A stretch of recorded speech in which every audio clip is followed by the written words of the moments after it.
And good morning. Welcome back to our virtual classroom. Day one was a success. Most of us were able to log in, try out all the different components of the lesson, and really attempt to answer some rigorous questions. With this being a learning experience for everyone, thank you. Just thank you for your patience. Thank you for your effort. I was impressed by how many of you reached out proactively and reactively, and all with a wonderful sense of calm, except for one of us who typed in all capital letters for the entire morning. Let's continue to be in touch. Our numbers are at the bottom of the screen if you ever need to reach out, and it's a video, so you can just pause it. So let's get prepared. Before we begin, please have all of your materials with you. Pause here while you get your notebook or run down the hall to get your novel.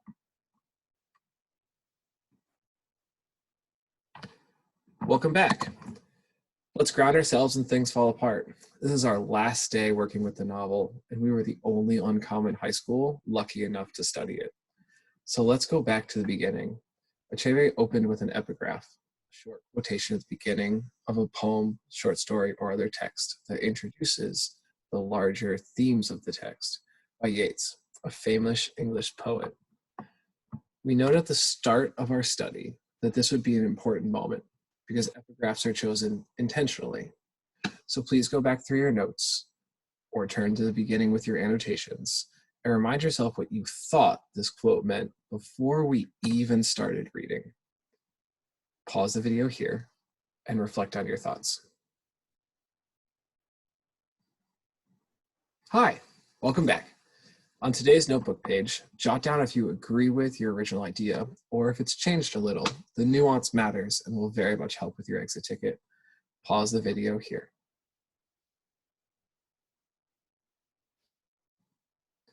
And now that we're done writing and our prep is done, we need to talk about yesterday. So while the content was a bit of a challenge we're going to review, we do want to highlight that we did all the components like we need to. But since we did all the components, we can get a little bit nerdy. And so the prompt yesterday required you to think about satire as a question. And so when we give us our key terms, just like in class, we want to have those grounding our thoughts and kind of driving where we're going. So yeah, one of yesterday's keywords was satire, poke fun at human weakness with intent to change it.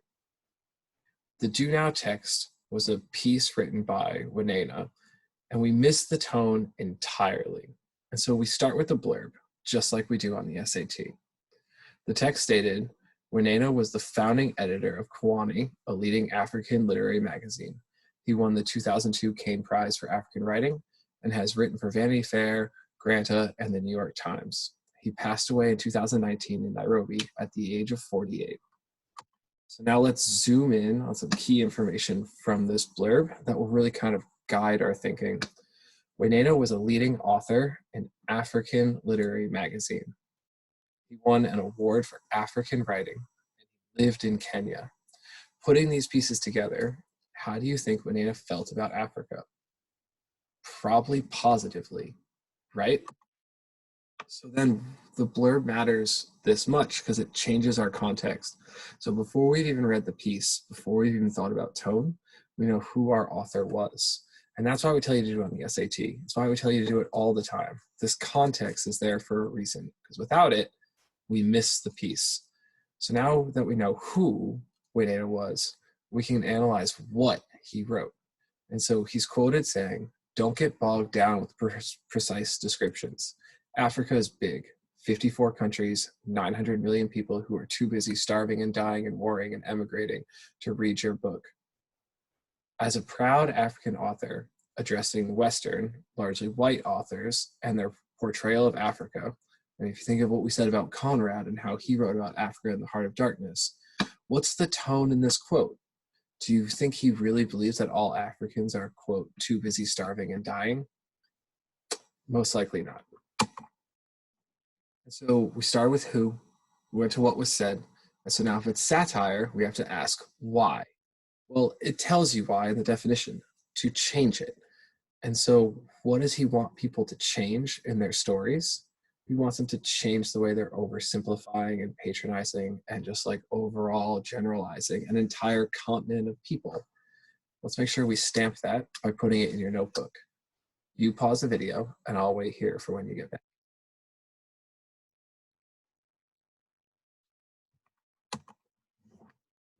Let's talk about today, because we've got yesterday locked down. We've got all of our materials.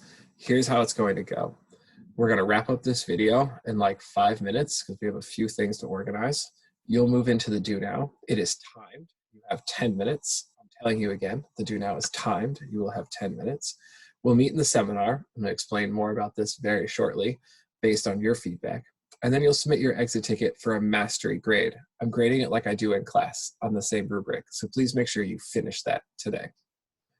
In your notebook, let's get some key terms. Theme, the central idea of the text.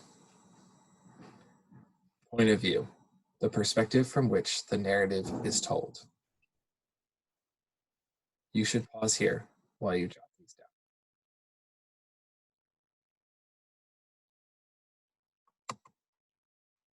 Welcome back. Now, let's talk about seminar.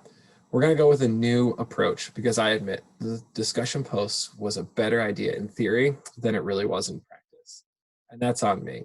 The refreshing of the page or the swiping of the app, it all got complicated and you were really great sports about it all. So we're going to pivot to a shared Google document. To get it, all you'll do is click on the seminar notes link and then wait, stop, don't do anything. We're going to start this together. Seminar will start promptly at 8:50. And so before that happens, let's review some norms. The first one is when you arrive in the document, just wait. Don't do anything. It'll look just like this first image. It tells you not to do anything and it gives you the prompt. And I just want you to pause. I will then start off. I'll type in who goes first. For this one, as you can see, it's Mr. O'Leary in the second image. Mr. O'Leary then types on the first bullet point. He said, I think I saw the theme of personal growth. Then you'll notice he typed done. This tells the class that the next person can go. We don't want to start typing until the next person goes, until the person says done, because otherwise all the lines will get mixed up. So he says done. Someone chimes in, I do not know where you saw that. Can you explain? Done. And from here, our conversation will go. We'll start to identify themes. We'll pull different quotes. This is exactly what we're going to do in just a few short moments. And while you're all working together in this hands down seminar style, you might see one of these 3 signs pop up.